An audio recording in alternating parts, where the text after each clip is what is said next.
pond boss, tell me what to do. Yes, you're connected. It already did it, man. Make all my Lunker Lake dreams come true. Show them that hat right there. Hello, everybody. Bob Lusk, the pond boss, hanging out with Chico today. Mike Garcia. We've been on a road trip. He's been videoing, and we've done some pretty cool stuff so far this week. So we're going to share some of that with you guys. And first, a big shout out to Jim Allen from Kentucky. You know, last week had kind of a sketchy signal, and look at that, James Allen. Jim Allen's first one to bat right there. There he is.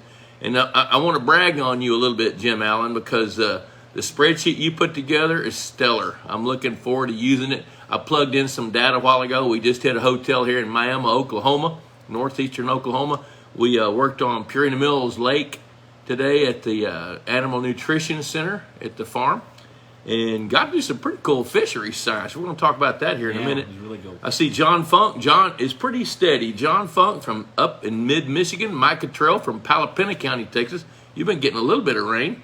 Fred Bingaman, we got to hang out and have supper with Fred last night. Man, that was good stuff. And I love Fred and Connie. You know, just hanging out with them and catching up with them. That's fun. Jim says, don't do it. Don't do what? I've already forgotten what I said. What is it? There's Kenny Sanderson checking in. Snipe from the Pond Boss Forum. He's in Kansas. Troy Todd, good to see Troy. So, Chico and I guess we left. When did we leave? We met up Sunday morning, yeah. And North then Texas, yeah. Yeah, and then we drove. I know what we did. Oh my gosh, yeah, I left Buda, Texas. That's right. At 3:45 in the morning, Sunday morning. Yes. Met up with you in Gordonville. I met up with you in Gainesville. We picked up Mike Otto, and we drove up to Drexel, Missouri, which is just south of Kansas City. Hello, Chris Couch, Yukon, Oklahoma. Brad Cates is on board here. Justin Ludwig, good to see you, buddy. So we drove up, got to La Dolce Vita Ranch. What a visit. What a sweet life. Yeah. That's the name of the ranch. Yeah. And I'm going to tell you something. It's a sweet ranch, a sweet place. Doug Cusick, good to see Doug. He's checking in from Kansas. Mm-hmm. And so there was impending, looming storms coming right at us. So we were supposed to electrofish the lake first thing Monday morning. Otto's job was to roam around and look at some seepage behind the dam of this really nice 65-acre lake that I got to help design 7 or 8 years ago, and then watch as Greg Graves, the owner, did all the construction work. And oh my gosh, that lake is stellar now. It's in its 4th year, with just beginning its 4th season, and we got to electrofish it, and we actually did it Sunday night. We were supposed to do it Monday, but we knew storms were coming, so we hopped on it. So my day started at 3:45 that morning, and it ended when we all went to sleep about midnight. But it was a lot of adrenaline, a lot of good vibes, a lot of fun fish. Shocked up walleye, smallmouth bass, right. Largemouth bass. They were thriving. There's Chris Blood, our longtime friend, Texas Hunter Products. Good to see Chris on here. So, Chico. That was the best part. When you say they were thriving, to me, it was because we saw that a year ago, and I was able to see the change. I was able to be on both visits of an amazing place. It's really an amazing property. And to see the growth of the fish. And we were if any of y'all have seen any of the video from that's on the Institute where we were there, it was an emotional moment when Bob saw these. Yeah, it was last year for sure. Yeah, when he saw the fruits of his labor and this beautiful 4.5 pound bass come up. Yeah, just 2 ounces shy of 5 pounds last year. Yeah. And we didn't get any beasts this year. I did see 2 that had to be knocking on the door of 6.5 pounds, maybe a little better, escape the electricity as we were electrofishing. Right. You know, the water was pretty warm. It was 75 degrees, so we're really on the back end of when we should be electrofishing, but it's as soon as we could get it scheduled using American Sportfish Hatchery's electrofishing boat. And, we looked at this lake is atypical in some ways because of the habitat that was designed and built. You know, the food chain that we started before we stocked any game fish, but then we stocked walleye on top of the forage fish. with smallmouth bass. Then we waited 6 months and did largemouth bass. And now they're thriving and they've reproduced. And it's about time that they start culling a few fish. Yeah. You know, they need to cull a few walleye. They need to cull a few largemouth bass. I wouldn't cull any smallmouth bass. But it's fun. I tell you, you know, when you can work with someone and make the recommendations, they get it. Not only do they understand it, but they question you about it, which I love that. Because if they don't understand it or they see it differently, you know, we can have a good, healthy conversation, and then they do it. You know, that's ownership. And this particular client has taken ownership because he's got like 6 or 8 grandkids, you know, that he wants to have out there. Speaking of grandkids, how many were in the boat with us? There was 4. Yeah. And it was a giggle fest. It was a giggle fest. It was a show in itself. But the older one had been with us before, but the 3 a little younger, and they were, you know, just about a year. Yeah, they were 4 brothers. Yeah. They were all brothers. And stair step. The youngest one, it was just so much fun to watch. He's 6 years old, and he's all over those fish. You know, he's picking them up, putting them in the live well, just having a great time. Yeah, I told Bob, you know, the difference between we were at Purina Meals after that, and when they came back in, it's real quiet, real somber, real, you know, the discussion was real serious. The difference between that was when the boat comes in and the kids are on it, they're screaming and yelling and giggling and yeah. Well, if you're in the Mills today, it was all science. All science. You know, Sunday night it was all entertainment and science, and those kids get to understand it. There's John Dyer, Kim Moore, she's a regular. Chris Arthur, good to see you, buddy. Chuck Brinkman, we got Atlanta with us tonight from over there. They're not too far from the Purina farm. Oh, yeah. Yep, got to have supper with them last time I was up here. Michael Gray, our longtime friend, earth mover, premier lake builder from Nashville, Tennessee area. Chris Arthur, twin grandbabies born, a boy and a girl. Now, that's a whole lot of fun, dude, I'm telling you. I got 13 of the little dolls, and half of them FaceTime me, you know, when I can't go see them, and it's just fun. Hey, Chris, listen to this. Here's what I do. I'll give you a little grandfather advice. It's really not your job to raise them. It's not your job that much to make them follow their parents' rules. You don't necessarily have to keep them on the nutritional regimen that their parents have. You have one job. Keep them alive until their parents get home. Right, yeah. Ask me how I know. But those grandbabies are so much fun. Todd Austin knows the drill. Billy Bates from Maryland, he's got it going on. Hashtag Pond Boss Magazine in the comment section. Click like or the little heart love thing. Let's see one float up. We'll see one float up in a minute. Somebody will do that. And then share this to your timeline, and you are eligible for a drawing for a Pond Boss hat and something else from Pond Boss that I don't know what it's going to be, because there goes a heart. There it is. Look right there. There you go, yeah. That Leanne will figure out. And this is going to sound a little fishy, but it's not. Leanne had a drawing today, and Jim Allen's name was picked. So, Jim, you're going to be getting a Pond Boss hat and something else, whatever Leanne says. So, and I wanted to brag on Jim. You know, last Wednesday during this broadcast, I was talking about working on a crappie lake over off the Mississippi River, south of Sharmas Blake and Husband Rod are building a new pond. We just got a text from Kenny Sanderson. That's pretty cool. Hey, Dustin Crawley, good to see you, buddy. Danny Mack, there I is. Love Pond Boss. There we go. Sweet. So, anyway, I was talking about not having an Excel spreadsheet for crappie, because I don't. And I've been digging around, couldn't find one. So Jim said, well, you know what? Call me or message me. I might be able to help. So sure enough, I did. And he spent several hours, I'm sure. It had to be. And put together a really cool spreadsheet. I started plugging in some data today, and it's going to work. So what he did was he created a spreadsheet with an XY graph of relative weights for largemouth bass, which I already had one of those, but he upgraded it, made it more functional. And then white crappie, black crappie, and bluegills. So now we can weigh and measure and compare bluegills as well as white crappie, black crappie, and largemouth bass. So that's pretty darn cool. And I've never had, I've worked on a lot of lakes, Chico, that have crappie in them, but I've never ever really worked on a crappie lake. Right. So I'm pretty excited to figure out how to do that with this one. I love crappie fishing. So so do I. I missed something here. Let me see here. There's Russell Wittig. Russell Wittig's checking in.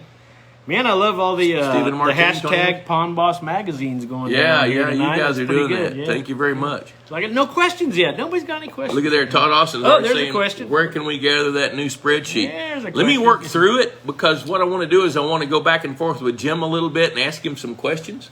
And once we get it refined, then we'll see if we can make it available. But it's going to, while I'm driving, it's kind of hard to do all that because we've made a lot of miles since Sunday. I've made a lot of miles the last 2 or 3 weeks. And you get a lot of work done in between times and while you're driving on that phone. Man. And then now I've got to write several articles for Pond Boss Magazine and get that thing off to the layout and design people so we can get it printed here in a couple of weeks. And then we close on our office. We've got our office under contract. It's sold, so I'm going to do that. Debbie's 70th birthday. Ooh. I shouldn't have said 70th. She would get mad at me about that. She's having a birthday. But you know what? She's having a birthday. She's having a birthday. Yep. And then I hit the road and head to meet up with Drew Hay in Butler, Pennsylvania. Debbie's trying to get me to fly, but I can't think I'd rather drive. With flight cancellations. Yes, the way things are, yeah. Even though fuel's like It's $18 a gallon, Yep. I'm going to drive. And I'd like to have that windshield time because get some good thinking done there. Yeah, you're a good road warrior. You really are. Kenny Sanderson's got a question. How quickly would you expect to see results with 8 to 12-inch tilapia, 16 pounds and half an acre? Well, I'm presuming you're asking to see results of how much algae they'll eat. I wouldn't expect to see those results for 3 to 4 weeks because at 16 pounds and a half acre. Okay, 8 to 12-inch tilapia, 16 pounds. Oh, you know what? 2 to 3 weeks. Because here's what's going to happen. They're going to start reproducing immediately. And as they start reproducing, the babies are the ones that really start grazing on that algae. Mm-hmm. So you can go down late in the evening sometimes and watch the tilapia. You can see them just really, and you kind of be stealthy. But you can see the males oftentimes up around the edge where it's warmer. And if you just stand there and watch and don't move and don't spook them where they run off, you'll see him open his mouth and then flush the babies out in front of him. Then he'll suck them all back in. And then he'll do it again, and he'll do it again, and he's getting them accustomed to the real world, which for a lot of them will be pretty short-lived real world. But once they absorb their yolk sac and he spits them out, they really start grazing on algae. Because when you've got 8 to 12-inch tilapia, their primary focus is going to be on reproduction more so than eating. Now, they'll eat some algae, but once you start getting to that critical mass on reproduction of baby crappie, that's when they're really going to get at it. James Allen has a question. Never has a half-acre pond in his front yard, always full of algae. I haven't. I haven't. Let me see what that. I don't know. Yep. Stephen Martin will okay, so half-acre pond in his front yard full of algae. There's really a couple of ways to tackle algae. Grass carp won't eat it. Tilapia will eat it. Now, you got to be sure tilapia are legal in your state. There's a good one. In Missouri, where we just were, they're not legal there. They're not legal in Illinois. So you don't expect to go buy them until you find out whether they're legal or not. And then there's all sorts of approved, labeled, branded algaecides. Most of them are copper-based. There's others that are hydrogen peroxide-based that are a little bit more organic.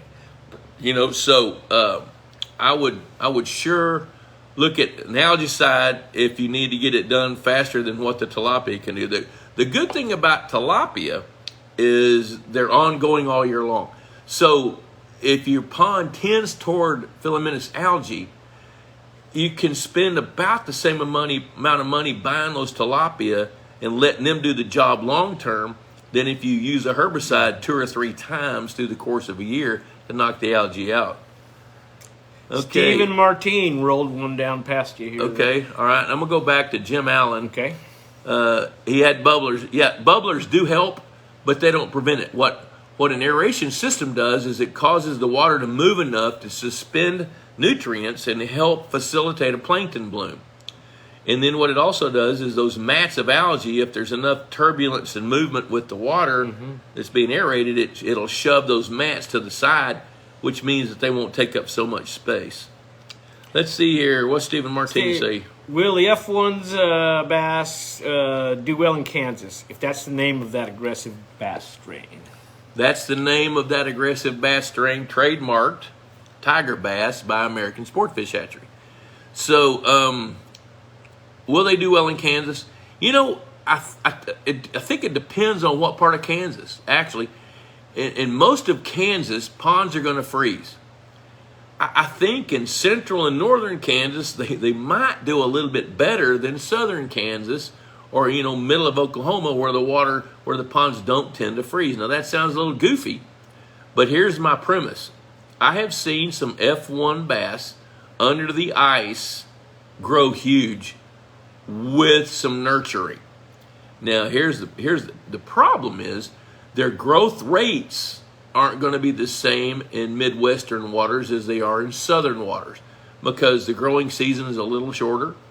You got the same amount of growing days, but you got to really bump up the forage fish.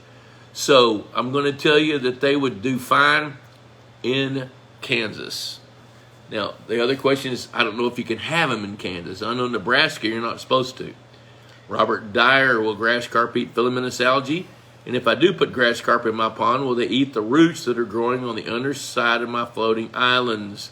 They will not eat filamentous algae because they have lips on the end of their face and they grab the plants, and then they've got these two pads in the back of their throat that kind of grinds up that stuff. And filamentous algae is too slimy and doesn't have a good consistency.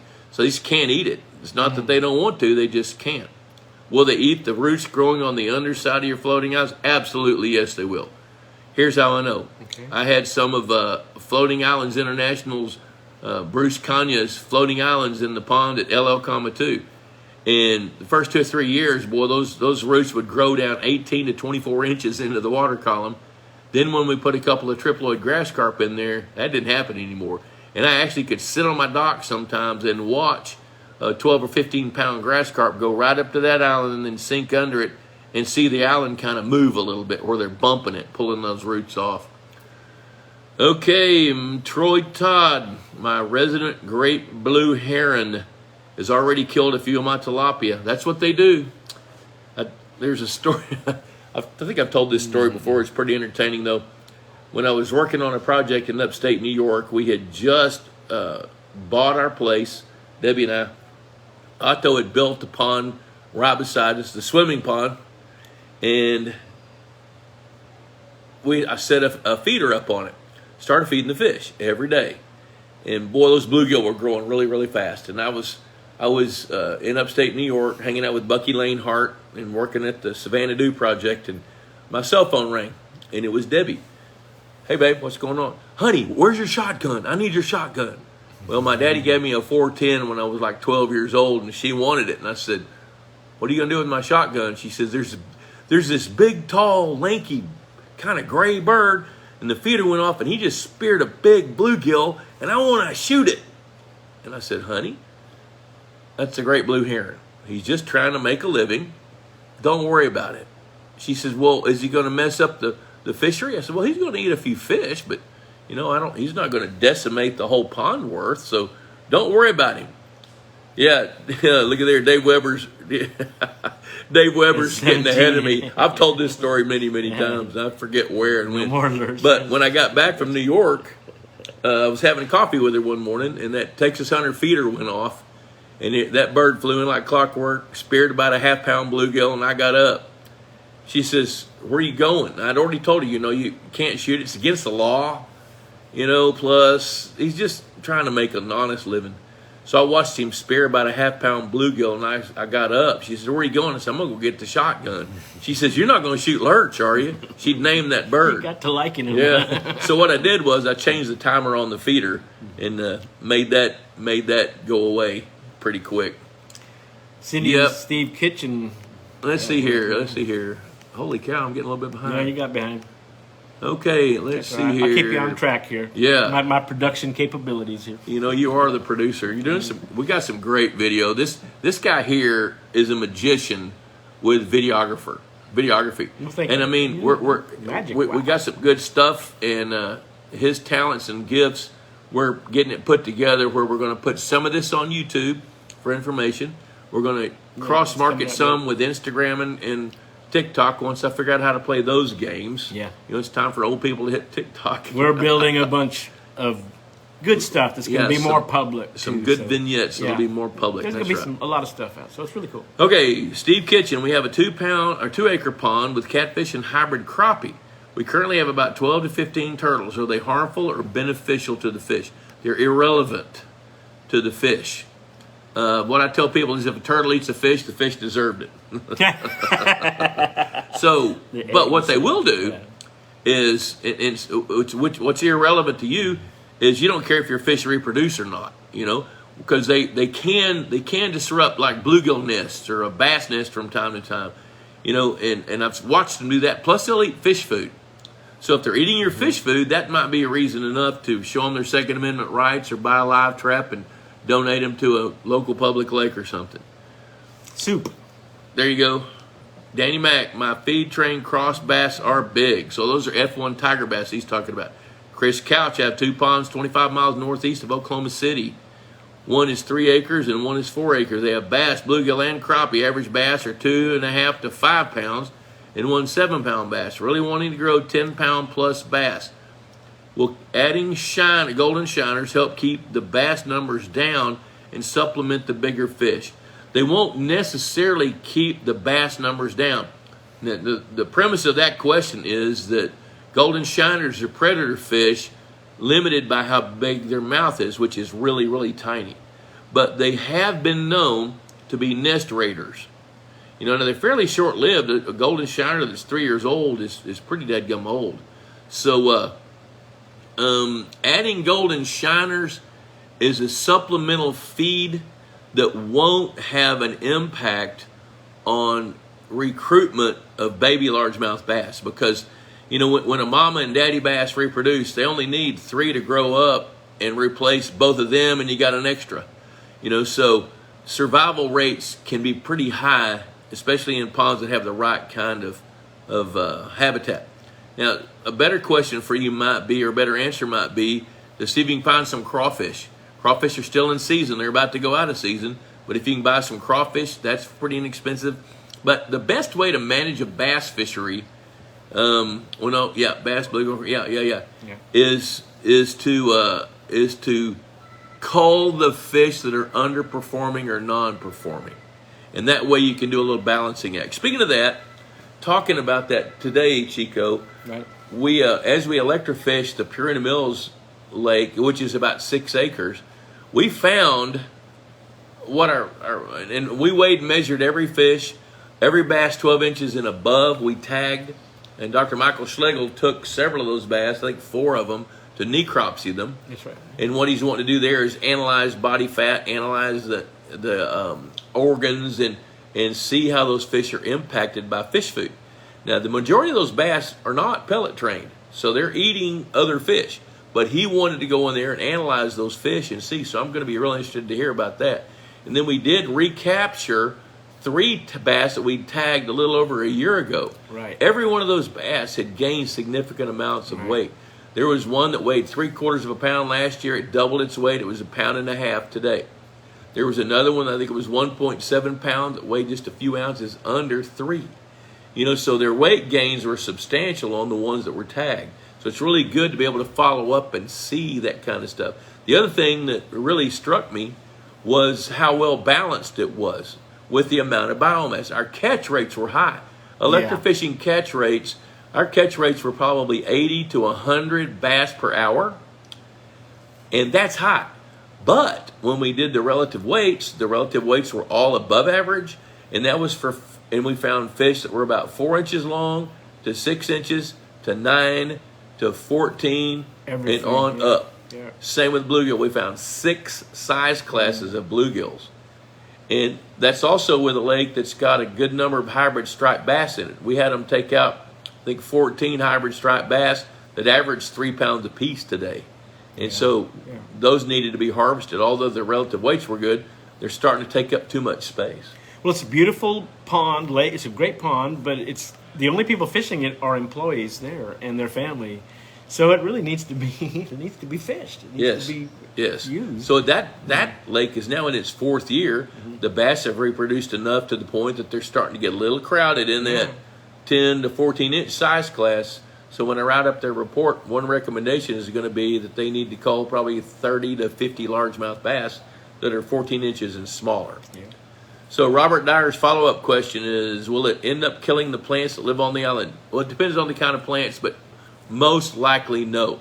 We had, on our floating islands, we had Louisiana iris, we had mint, and I had planted probably 15 different kinds of plants, but 4 or 5 years into it, mint dominated it. It was fun. That was a swimming pond, so we could swim out there, pinch off some mint and chew it up. It was pretty cool.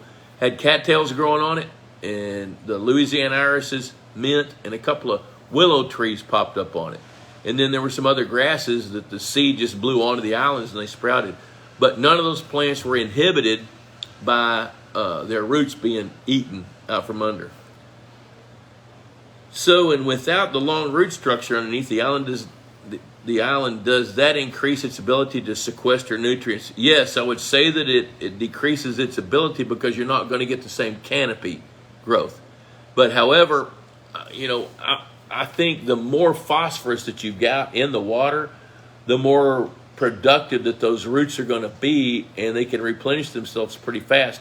So one thing I did notice with our floating islands is while we didn't have the grass carp, those roots would go down 18, 20, 24 inches, but they wouldn't be very dense. And once that the grass carp grazed them down pretty hard, I was a little worried about those plants being inhibited. They really weren't. They, but that little root mass looked like a baseball. They got to be really, really dense. So, do I think it would decrease its ability to sequester nutrients? Yes, I do think that. However, Bruce Kanya would be the guy that would know. Look up Floating Islands International, and he can help you with that. Mm-hmm. Let's see here. Doug Cusick saw a video of a great blue heron eating a full-size rabbit. Must have been a slow rabbit. That's a new one, yeah. Yeah. I've watched great blue herons eat bullfrogs. I've seen them eat snakes. I've literally watched them walk as they do, creeping along, and then, boy, their little heads turn into a spear. And I've watched them catch snakes on more than one occasion and catching my bluegills. They really like those. So, Chico, after we were looking at Purina Mills in the rearview mirror, what were some of your take-home points from that project today? Well, my take-home points, I was really impressed with when you were questioning them about the necropsy, doing the autopsies, necropsies, and in their purpose, and they're really seeking to maximize the food. And people were concerned that maybe the food was adding too much fat, or these fish were, and I thought that was a pretty cool reason to do it. And you pointed out that feed trained bass are going to have that problem. It's going to always be there. They're going to have, they're going to store fat. Mm-hmm. But I think the concern from the general public is if they store too much fat, is that like obese people? Right. Does it inhibit their health? So I think that's one of the things that he wants to look at. However, I didn't see a bass today that was obese. Right. I mean, they all look just like they should. Healthy. There was my takeaway was that that's what they're doing. They really have maximized it there. And it's it looks like a fun place. It's another little fun lake to be at. Yes. So, more than a research lake, I think that it's a great little recreational lake. And they've got it set up for that. Employees can fish. Mm-hmm. Stephen Martin wants to know where Danny Mack is. He's in San Antonio, Texas. Let's take a minute here. I don't have any props with me because we're on the road, northeastern Oklahoma. But I do always want to do a shout out. Now, Pond Boss Magazine, I don't even have a copy of that in front of me. I think I got one in my truck out there in the parking lot somewhere. But you guys know the drill. $35 a year, cheaper than a Friday night date, and it lasts a year. And you get nuggets out of each one. bunch of guys here on this thread are subscribers. Fred Bingaman will be the first one to tell you that he gets a nugget out of it every time. Stephen Connie, just tell a little story about Fred. Fred's story is not maybe totally typical, but it sure fits the mold of people that we get to work with. Fred worked for Southwestern Bell in St. Louis for a long time, 30 plus years. He started a small company, which is Crosley. By the way, Deer Park Distributors, check them out. And did that for a while, then turned that over, worked a deal with his son for him to take that, and then started retiring a little bit more. But what Fred did was, when he retired from Southwestern Bell, he went and bought his grandfather's farm. And what's really cool is Fred's now in his 70s, but back when he was a little boy, his grandpa dug a pond, and he got to be involved in that. And so as he got through his career, he thought, it'd be kind of cool to go buy the old farm. So he did, and he and Connie put their forever home on it, and Fred renovated the pond, and Fred and Connie have taken that pond and turned it into a really cool oasis near Brownstown, Illinois. So hats off to them. Yeah. They epitomize the folks that are Pond Boss family and Pond Boss faithful. To the bone. Pond Boss people. They are. They really are. They are. And I'll tell you what. And we had a great dinner last night, too. Yes, we did. Really good dinner. So. What's Trevor Fry saying right there? Trevor Fry, can you fertilize a pond and still be able to swim in it? You know what? I'm going to tell you yes if you aerate it. Now, one thing you got to be cautious about is I have yet to see a pond that had the amoebas that can wreak havoc on a young person. But they can certainly have the circumstances for that to happen if you have some shallow water that's stagnant that gets hot. Like our swimming pond at LL, 2, we had a diffuser in it, kept that diffuser going. Plus, I also had well water I could add to it. So I could keep that plankton bloom diluted to where the visibility was at least 2 feet all the time. So the caution I would give you is, depending on when you fertilize, what kind of a bloom you get. I like to fertilize in the spring, let that bloom run its course, the water begin to clear up, and by the time the plankton bloom runs its course, then south, the spawn has happened, and then your water begins to clear up where you can see down 3 feet or 4 feet. But if you've got if you end up with a blue-green algae bloom, that's what can cause a problem. So deal with that, yeah. Yep, that's it. Deal with that. Is that Paul Sherrill watching the show? Yeah, Paul Sherrill's. He's been waving, giving a shout out. What's up, Paul? Good to see him. We talk once in a while. We never talk anymore. We just just text. So here you are. Yeah, Paul Sherrill's a well-known angler from the Austin area. Yeah, that's right. Let's see. He's a stud. He's a stud. Stephen Martin signed up for the magazine 2 weeks ago. Can't wait to see what's in my first issue that can help me out. Hey, there's going to be several things. There's an article in there about how not to pay the dumb tax. And, there's an article about enhancing genetics through supplemental stocking of Florida largemouth bass or F1s. And I interviewed Sean McNulty, Dr. Sean McNulty with American Sport Fish Hatchery, and I interviewed Greg Grimes over in Atlanta, Georgia, and I called Troy Goldsby and asked him about it as well. So, got some pretty good input from those guys. Drew Bachman's got a Second Amendment question. A Second Amendment question. Yes, I've got 2 snapping turtles in my third to 3.5 acre pond, I guess is what he said. Some bass are more panfish. Should I be concerned about the snapping turtles? No, Drew's over there in South Carolina, and right on the border of North Carolina there, eastern South Carolina. I'm going to tell you that those snapping turtles, they're going to eat some fish, but they're not going to decimate the fish. And if you've got 2 of them in there, that's not very many. And they're not going to get the eggs. Yep. Right? Is that, or do they? Yep. They're not going to, they're not really going to be messing with the eggs at all. Right. So I wouldn't worry about them at all. I would just enjoy their company. They're going to eat a few fish, but they're not going to eat enough to make any difference. Mm-hmm. What else we got going on there? Well, that's about it. Again, Paul Sherrill, he says, good info, fellows. Yeah, you know what? This is a really good place to get the info in short little bursts. But the Institute of Higher Pondology, my friends. Oh. You need to go and check it out, really. Pondboss.com, pondbossteachable. Pondboss.teachable. Teachable.com. Go check it out, because a lot of the stuff that we're filming doesn't really, I mean, it's an educational, we're doing this for the Institute, and this is so that people can get this information this is little snippets, but you can go and eat all of the meals slowly when you go and take it like that. And it's, most of this information is there. You can find a lot of questions that have already been asked during the class and see what's going on out in the field, out in the, just everything. You go from let's get the subjects. Well, we go got from habitat, to building lakes. Building a lake, you know, designing we're getting dams. ready to add some more content to it.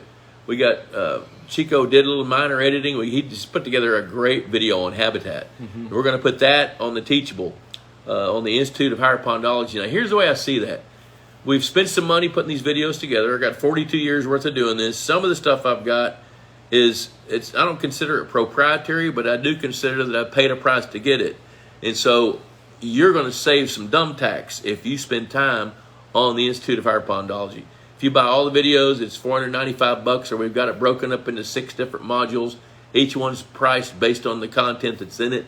I think the least expensive one's $79, but if you add it all up, it's over $1,000. If you buy them all in a bundle, it's $495. Plus, when you do that, I know you did it, and then I'm going to take your phone calls and I'm going to answer your questions. Yeah. You know, so that's part of the deal. It's in the loop, and the information's amazing. The stack of information it's all there. We got some good content. Mm-hmm. So I wanted to do another shout out to Pure in the Mills. You know, Yeah. they have considered me a partner, although I don't work for them. You know, I endorse their products because I believe in their products. I've seen that Aquamax MVP or 500 or 600 grow some really, really big fish. You know, and to me, in my mind, it's withstood the test of time. Now, is it hard to get sometimes? Yes. You know, because the distribution system, you know, and they'll produce a batch of it, inventory it, sell it, then they produce another batch of it. So sometimes there's a gap, but in supply chain. But that's going on everywhere. Mm-hmm. You know, I mean, try to buy fathead minnows right now. Ain't gonna happen. Yeah. You're not gonna do it. Also appreciate Texas Hunter Feeders and Chris Blood, who checked in earlier on the show. They've got great feeders, but they've also got great people. Mm-hmm. And this is all about relationships to me. You know, I'm a fisheries biologist, but I'm much more of a people biologist because I love meeting everybody and hanging out, you know, and looking at their places and helping them. What is Paul Sherrill saying there? I see a lot of questions here on Lake Travis about blue-green algae. Lots of folks do not understand how it occurs. Any good insight? So, yeah, let's go ahead and take a minute and talk about blue-green algae. That's a good topic for this time of year. There are a variety of species of blue-green algae, some of which are toxic. And the ones that are toxic are not a problem until they reach a certain density. So once they reach that density and they begin to die off, then the cells burst and release their toxins. So there have, in the last 25 years or so, there's been way more incidences of blue-green algae that have been toxic enough that it's killed elk and it's killed dogs. And in Austin, it's killed dogs. A lot. You know, the way blue-green algae occurs, and blue-green algae is not an algae, it's a bacteria. You know, so the way it occurs, it's got to have just the right temperature. It's got to have just the right mix of nitrogen and phosphorus. If the nitrogen and phosphorus are balanced, then you're not going to see blue-green algae grow. You're going to see better plankton, better, healthier algae grow. But once those blue-greens get an advantage because the phosphorus levels are too high, then they're going to outcompete everything else and then dominate that water column and dominate that system. Now, most of the blue-green algae blooms occur like in the top 5 or 6 feet of the water. And you'll see them migrate up and down in the water column seeking sunlight. So in the afternoon, it might be denser than it is, you know, early in the morning. But if you think you've got blue-green algae, look and see if you have what looks like spilled paint on top of your pond. A sheen kind of thing. Yeah, and you can see it. It's a blue-green color or kind of a bright green color, and it'll be floating right along the edges. And if you've got that, it could be a really good idea to investigate it. Aeration helps mitigate it some, but it doesn't eliminate it at all. We saw a little bit of blue-green algae out at the Purina Lake today, but that lake is surrounded by farm animals. Everywhere you go, they're doing research on different animals. It's a true working farm. Yeah. They've got dairy, they have beef cattle, they've got horses. Another side they've got pigs, but some of that nutritional byproduct of feeding animals ends up in that lake. That can help change the balance of phosphorus and nitrogen that gives the opportunity for blue-green to excel. So if you think you've got some, there's ways that you can test for it to see how much you've got and what's the consequences of it. Now you can also treat it. You can bind phosphorus early in the year. If your pond has a tendency to have blue-green algae, you can apply several different kinds of products. Pick one. Foslock's one of the common names that uses alum basically to sequester phosphorus and make it sink to the bottom and get rid of it out of the water column. So there's a number of products out there that can help mitigate the phosphorus. There's also products, herbicides, that will kill blue-green algae. Now, if you're going to do that, be careful, because if you kill too much and it floats up and the cells all burst about the same time, then it can release its toxins, and that can cause problems with wildlife or fish or even your animals. Maybe you. Yeah, yes. All right, what else we got here? Mindy Rouse. I have bluegill, catfish, and minnows in my half-acre pond. I also have a half-dozen ducks as well as a pair of geese. Should I be concerned about having them together? One of the poop. Yeah, poop. That's really the deal. One of the funny phrase that I've heard for years is every time a goose eats a pound of anything, it poops 2 pounds. Yeah, it's really which I kind of believe that. But Mindy, what I'm going to tell you not to do, don't feed the ducks or the geese around your pond. If you're feeding them, feed them on the backside of the dam. Better yet, don't feed them. If I'm presuming they're wild. If they're wild, I wouldn't feed them. Now, when your fish feeder goes off and they're there, they're going to eat fish food.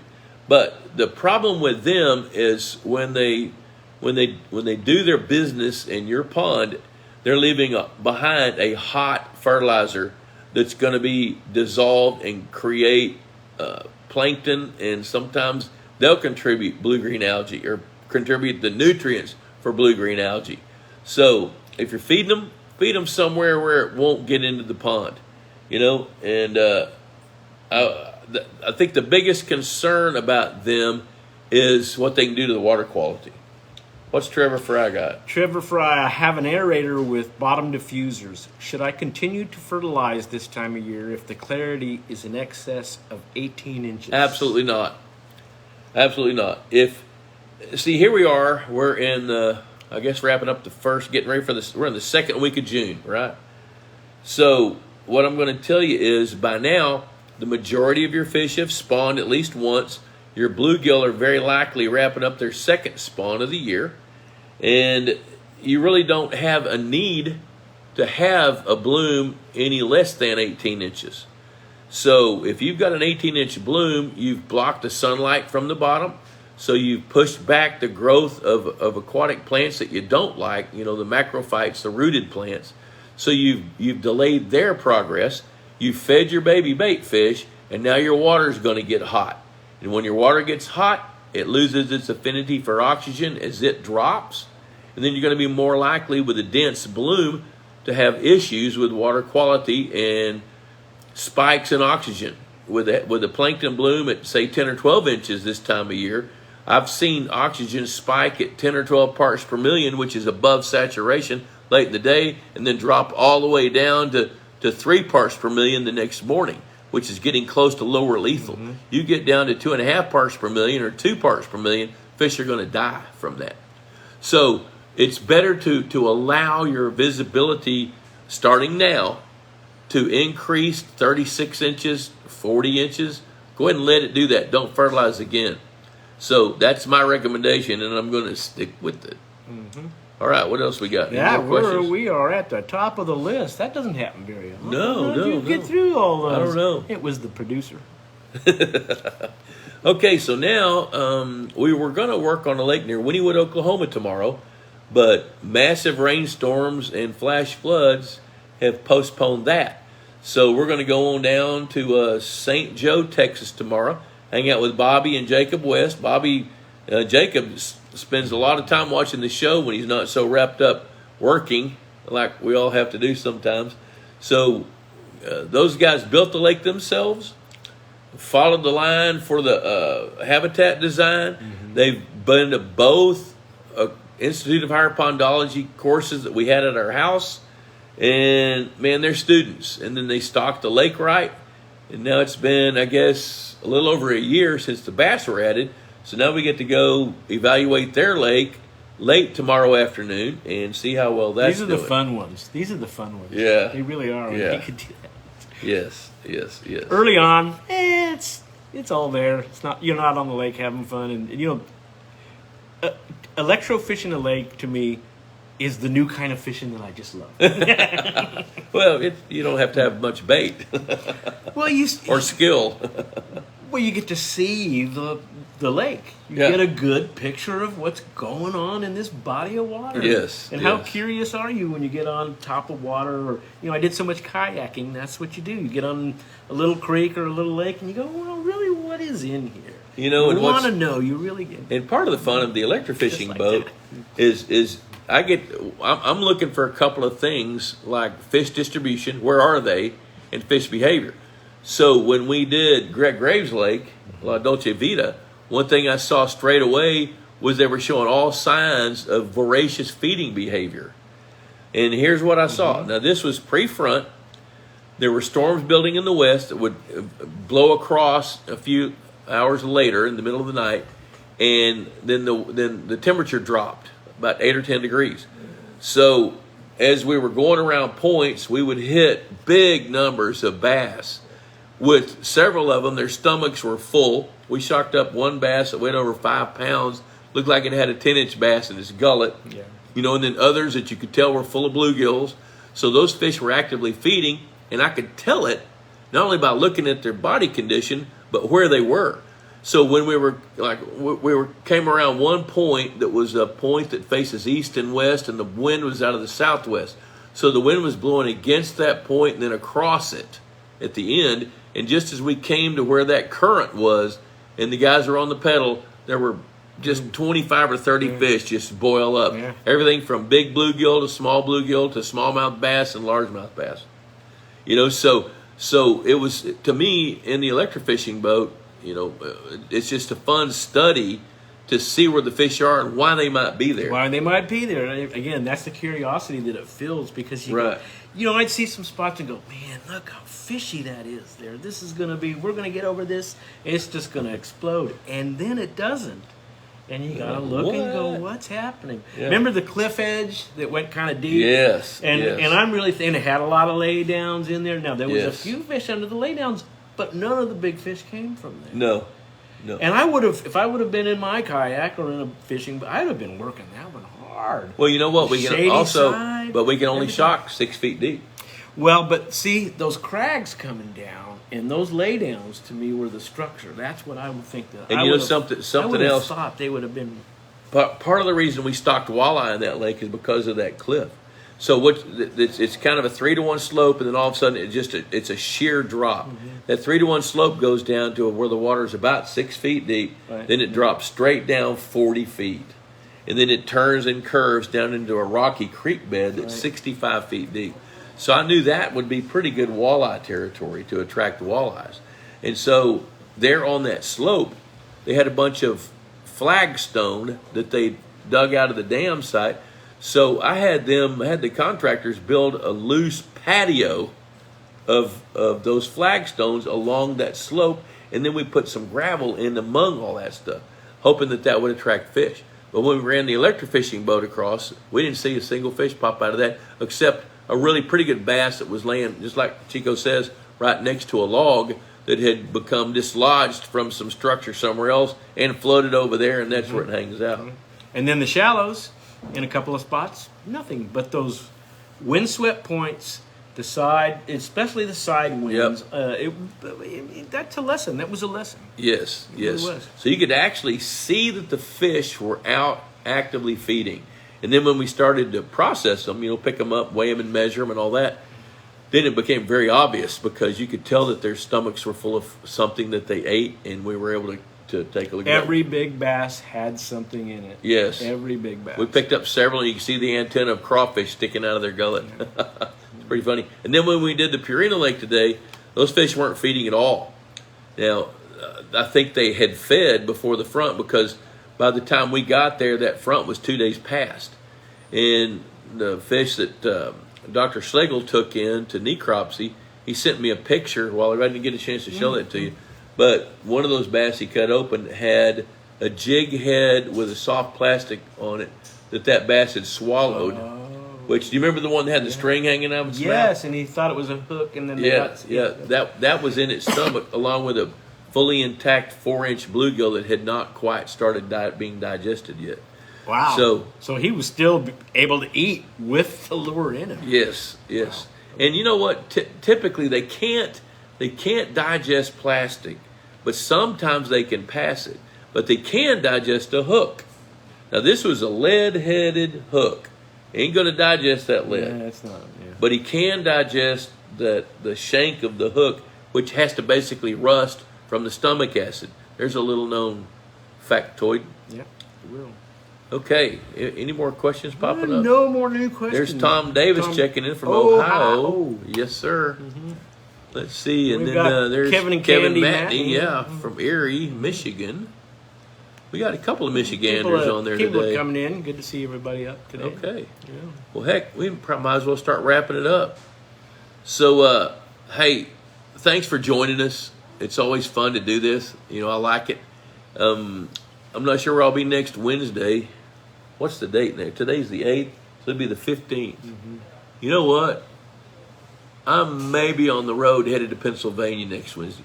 If so, I'll find a hotel and we'll do this.